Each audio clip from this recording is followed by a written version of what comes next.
اللہ الرحمن الرحیم رب اشرح لی صدری ویسر لی امری واحلل عقدۃ من لسانی یفقہوا قولی۔ رجب کا مہینہ اور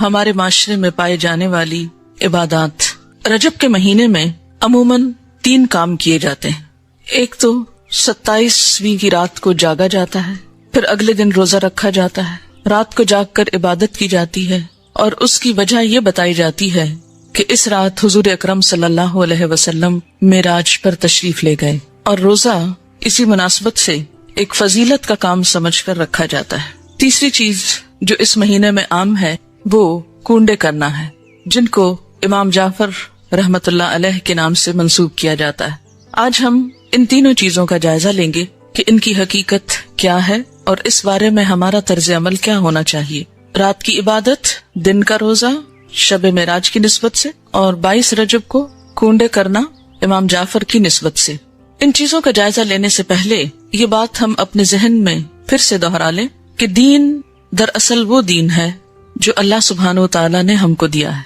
جو محمد صلی اللہ علیہ وسلم کے ذریعے ہم تک پہنچایا گیا۔ قرآن پاک اس کے بارے میں فرماتا ہے، الیوم اکملت لکم دینکم واتممت علیکم نعمتی وردیت لکم الاسلام دینا۔ آج میں نے تمہارے لیے دین مکمل کر دیا، تم پر اپنی نعمت کو تمام کر دیا، اور تمہارے لیے دین اسلام کو پسند کر لیا۔ اس سے یہ بات پتہ چلتی ہے کہ دین نبی اکرم صلی اللہ علیہ وسلم کے زمانے میں ہی مکمل ہو گیا تھا۔ عبادت کے نام پر کیا کرنا چاہیے اور کیا نہیں کرنا چاہیے، اس کا سورس یا تو اللہ کی کتاب ہے یا پھر حضور اکرم صلی اللہ علیہ وسلم کی سنت ہے، کیونکہ جب ایک مسلمان ہوتا ہے تو جو کلمہ وہ پڑھتا ہے وہ لا الہ الا اللہ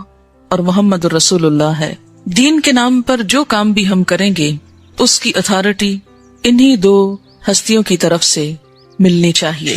ان کے بعد کسی انسان کو یہ حق حاصل نہیں، خواہ وہ کتنا بھی بڑا عالم کیوں نہ ہو، کتنا بھی ذہین کیوں نہ ہو، کتنا بھی سمجھدار کیوں نہ ہو، کہ وہ دین کے نام پر کوئی اور چیز انٹروڈیوس کرائے، کسی اور چیز کو رواج دے۔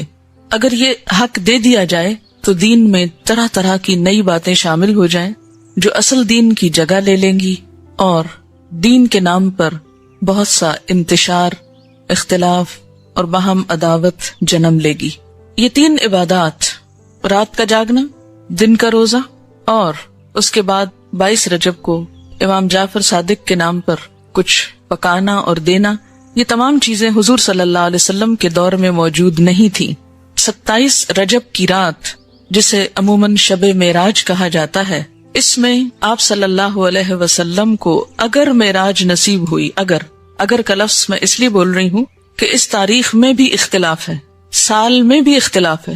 اس کا ذکر میں بعد میں کروں گی۔ اگر آپ کو معراج نصیب ہوئی بھی اس رات میں، تو آپ صلی اللہ علیہ وسلم نے اسی رات جو مخصوص عبادت کی،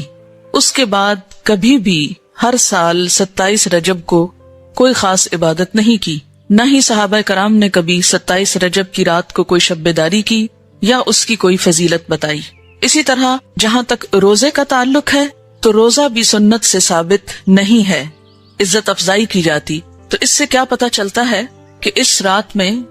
شب بیداری اور اس دن میں روزے کی کوئی حقیقت نہیں۔ اسی طرح جہاں تک امام جعفر کے نام پر جو کنڈے دیے جاتے ہیں، تو بات یہ ہے کہ یہ تاریخ نہ تو امام جعفر رحمت اللہ علیہ کی پیدائش کی ہے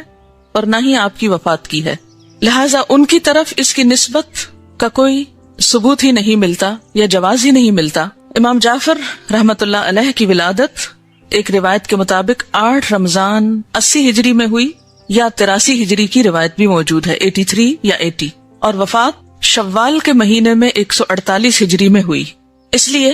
نہ تو ہم یہ کہہ سکتے ہیں کہ آپ کی پیدائش کی خوشی میں یہ ہو رہا ہے، اور نہ ہی یہ کہہ سکتے ہیں کہ آپ کی وفات کے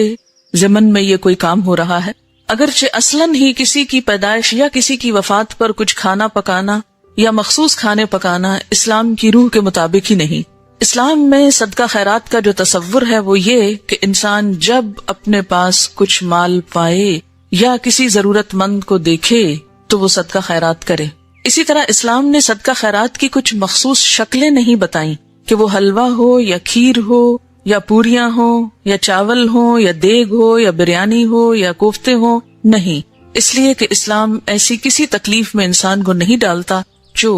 انسان کے لیے نبھانا مشکل کا سبب ہو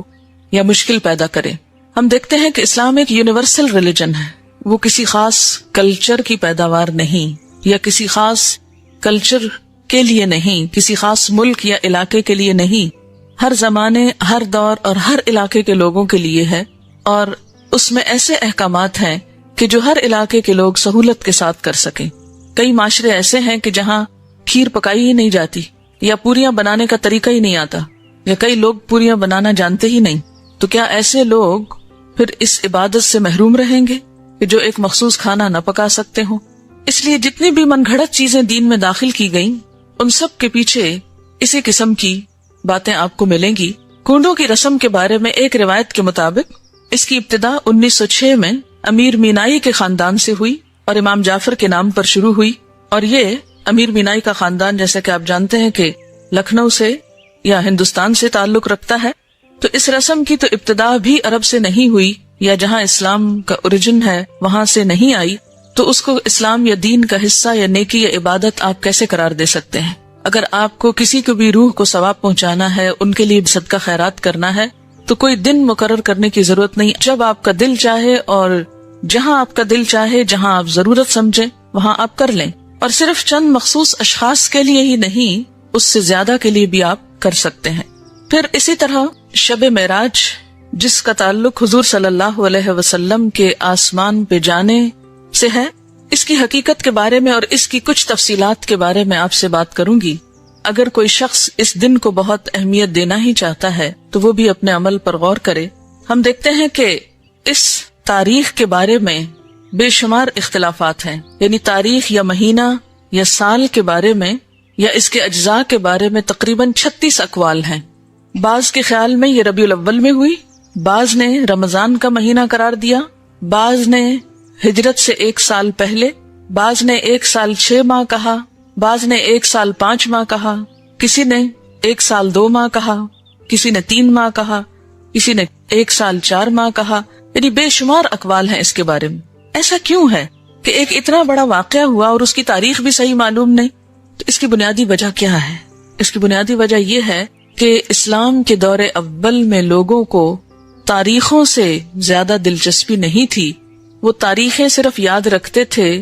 حج کی یا رمضان کی، جس میں مخصوص عبادات کرنا ہوتی تھی۔ اس کے علاوہ کون کس دن فوت ہوا، کس دن پیدا ہوا، یہ چیزیں ان کے نزدیک کچھ بہت اہمیت کی حامل نہیں تھی، یا کون سا واقعہ کس دن ہوا، وہ واقعے کو تو دیکھتے تھے، اس کی روح کو تو دیکھتے، لیکن اس کی تاریخ ان کے نزدیک ایک غیر اہم چیز تھی، کیونکہ ان کے ہاں دن منانے کا رواج ہی نہیں تھا۔ صحابہ کرام کے اندر ہمارے معاشرے کی طرح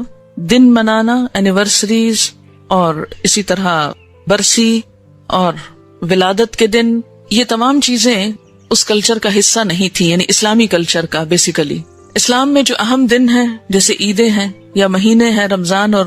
حج کا مہینہ ہے، یا اسی طرح کچھ اور مہینوں کی فضیلت ہے جیسے محرم کے روزوں کی فضیلت ہے، یا ذوالحج کے ابتدائی عشرے کے روزوں کی فضیلت ہے، یا شعبان کے روزوں کی فضیلت ہے، یا ہر مہینے 3 دن ایام 20 کے روزے کی بات آئی ہے۔ یہ دن تو شریعت نے خود مقرر کر دیے، لیکن اس کے علاوہ باقی چیزیں بعد کے دور میں پیدا ہوئی، ان کو دین کا حصہ بنا لینا اور ان کے اوپر اس طرح پابندی سے عمل کرنا جیسے نماز کی پابندی کی جاتی ہے، تو یہ دین میں نئی روایات پیدا کرنے کے برابر ہوگا۔